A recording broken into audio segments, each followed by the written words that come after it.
प्रभु जीशु ख्रीष्ट नाम रे समस्त को नमस्कार और स्वागत। बाइबल रे उपदेशक तार 7 अध्याय 14 पद रे लिखा अछि, सुख समय आनंदित हुओ और दुख समय विवेचना कर।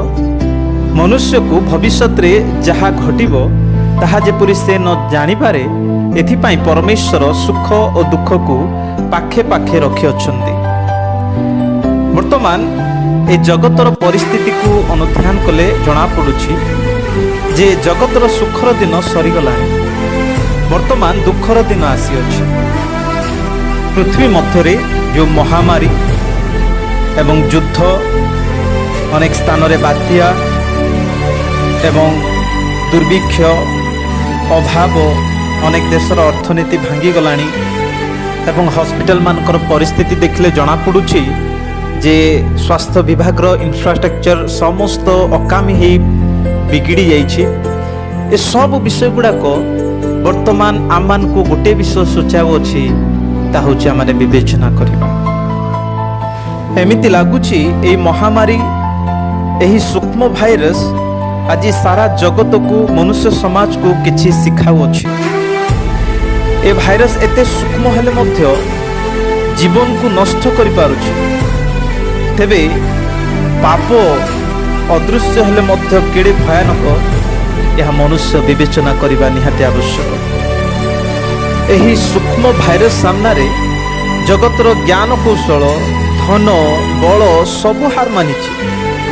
तथापि आज मनुष्य आमानकर सृष्टिकर्ता परमेश्वर जे कि स्वर्ग रे थाई देखुछंती, तथापि काहेकि मनुष्य निजर धन पाई, निजर ज्ञान पाए, निजर बल पाए एबे भी गर्व करुअछि।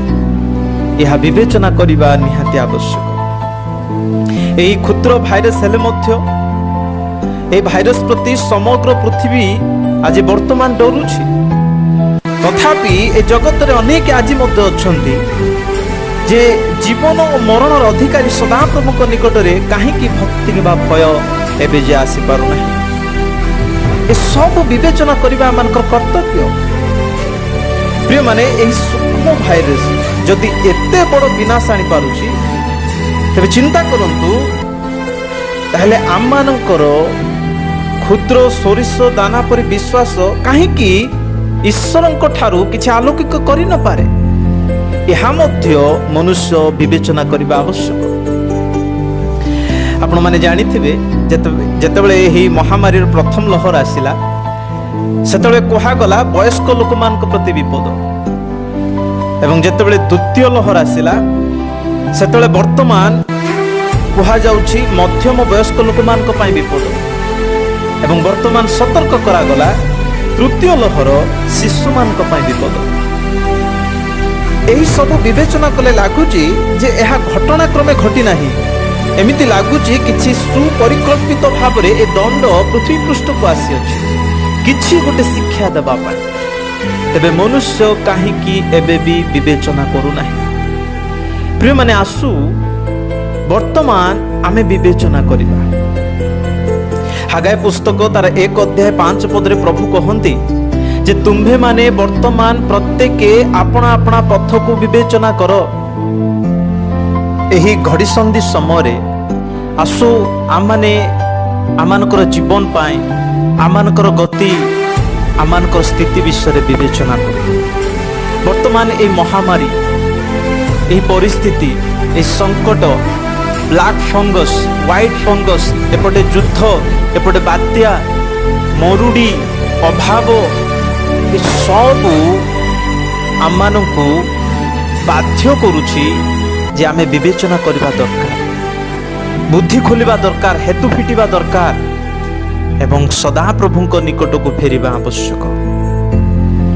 वर्तमान रो परिस्थिति जदि देखिबा ताहाले जने अज्ञानी व्यक्ति मध्य से किछि ना किछि निज जीवन रे बुझी पारिबो।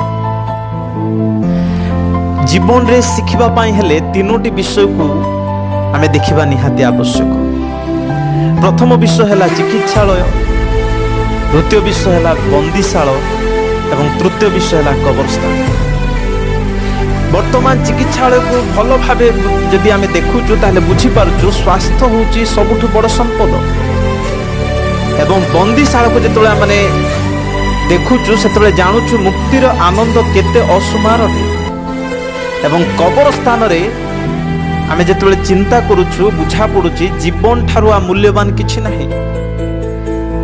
এই ভূমিরে আজি জনে অছি, কালিকি এ ভূমির ভিতরে হি সে পোতি হয়ে যাଉଛି। আমি এই জগতକୁ କିଛି আনি নাহু এবং এই জগতରୁ କିଛି নেই ন পারু। তেবে কাহিকি মনুষ্য আজি বি বিনয় হউ নাহি। প্রিয় মানে আজি প্রভু আমকু যদি স্বাস্থ্য দেইছন্তি, যদি জীবন দেইছন্তি, যদি মুক্তি দেইছন্তি, তেবে কাহিকি প্রভুଙ୍କ ଠାରେ ଆମେ ଧନ୍ୟବାଦୀ ନ ହଉ। ଜଣେ ଧନିକ ବ୍ୟକ୍ତି ଦିନେ ନିଜ ଘରର ଝରକା ଦେଇ ବାହାରକୁ ଅନାଉଥିଲା। ଦେଖିଲା କେହି ଜଣେ ଗରିବ ଲୋକ ଆବର୍ଜନା କୁଣ୍ଡରୁ କିଛି ସଂଗ୍ରହ କରୁଅଛି। ଧନିକ ନିଜକୁ ନିଜ କହିଲେ, ପ୍ରଭୁ ମୁଁ ଧନ୍ୟବାଦ ଦଉଛି ଯେ ମୁଁ ଗରିବ ନୁହେଁ। କିନ୍ତୁ ଗରିବ ଲୋକଟି ଅନାଇ ଦେଖିଲା ଯେ କିଛି ଦୂରରେ ଜଣେ ଆମ୍ବୁଲାନ୍ସରେ ଜଣେ ରୋଗୀକି ନିଆଯାଉଛି ଏବଂ ସେଇ ଆମ୍ବୁଲାନ୍ସର ରୋଗୀକୁ ଦେଖି সেই গরিব লোক কହୁଛି, প্রভু মু ধন্যবাদ দଉଛି যে মু সুস্থ অছি, মু রোগী নুহে। কিন্তু রোগী যেতবে চিকিৎসালয়ে পৌঁছিলা, স্ট্রেচরে জনে মৃতকଙ୍କୁ নিয়া যাউথবার দেখিলা এবং সে কহিলা, প্রভু মু তোমাকে ধন্যবাদ দଉଛି যে মু মরি ନାହିଁ। অর্থাৎ প্রিয় মানে প্রত্যেকଙ୍କ জীবନରେ କିଛି না କିଛି প্রভুଙ୍କ নিকটরে ধন্যবাদ দেবা পাই কারণ রহিছি বর্তমান মধ্যে। কেবল জনে মৃত ব্যক্তি হি প্রভুଙ୍କ নিকটরে ধন্যবাদ দেব নাই কিংবা তার পরিস্থিতিକୁ বিবেচনা করিব নাই। কিন্তু প্রভু তো এবে আমানকু জীবন দেইছন্তি, এবে বি প্রভু সুযোগ দেইছন্তি। তেবে আসু প্রিয় মানে আমমানে বিবেচনা করু। জীবন হଉଛି ସବୁଠାରୁ এই জগତରେ ଆମମାନଙ୍କ ପାଇଁ ଦୁର୍ମୂଲ୍ୟ ଉପହାର ଆଉ ତାହା ଭଲ ଭାବେ ଜାଣିବା ନିହାତି ଦରକାର। প্রভু এথিপাই আপনি যদি দেখিবে দ্বিতীয় বিবরণী তার 32 অধ্যায় 29 পদরে প্রভু কହୁଛନ୍ତି যে মনুষ্য কাহিকি শেষ অবস্থায় জ্ঞানবান হউ নাহি, এ কথা কাহিকি বুঝু নাহি। মনুষ্য কমসে কম নিজের শেষ অবস্থাকে বিবেচনা করু, ইহা প্রভু বর্তমান চাহান্তি। আমি এই শেষ অবস্থায় অছু, আসু বর্তমান পরিস্থিতি ঘড়িসন্ধি সময়ে নিজ জীবন বিষয়ে টিকে বিবেচনা করিবা যে আমার জীবনর লক্ষ্য কোন অটে, আমার হেতু কোন, বিবেক কোন এবে খোলি অছি কি না নাহি, এবে মধ্য কোন আমার অন্তঃকরণ কঠিন হইছি না আমি প্রভুଙ୍କ ଠାରେ নিজକୁ সমর্পণ করুছু, এবে কোন জগত মোহমায়ারে এবে বি বাঁধি হইছু না প্রভুଙ୍କ প্রতি উদ্দৃষ্টি করি আত্মিক মনা হউছু। প্রিয় মানে এহা বিবেচনা করু। আসু সৃষ্টিকর্তা প্রভুଙ୍କ নিকটরে নিজ জীবনକୁ পুনঃ সমর্পণ করু এবং এই জীবন এই সুযোগ থাউ থাউ নিজକୁ সুধারি দো। প্রিয় মানে নিজକୁ বিনম্র করু এবং নূয়া জীবন কাটিবা পাই এক নূয়া সিদ্ধান্ত নো। আসন্তা কালি কোন আমি জানি না, বর্তমান প্রভু আমকু সুযোগ দেইছন্তি, বিবেচনা কর। নিজ জীবনକୁ টিকে বিবেচনা করন্তু, সুযোগ থাউ থাউ প্রভুଙ୍କ প্রতি ফেরন্তু, ତାଙ୍କଠାରେ ନୂଆ ଜୀବନ କାଟିବା ପାଇଁ ସିଦ୍ଧାନ୍ତ ନିଅନ୍ତୁ। ପ୍ରଭୁ ଆପଣଙ୍କୁ ଏ ବାକ୍ୟ ଦ୍ୱାରା କିଛି ସତର୍କ କରାଇ ଆଗାମୀ ବିଷୟ ପାଇଁ ଜାଗ୍ରତ କରି ବଢ଼େଇ ନିଅନ୍ତୁ। ଆମେନ୍।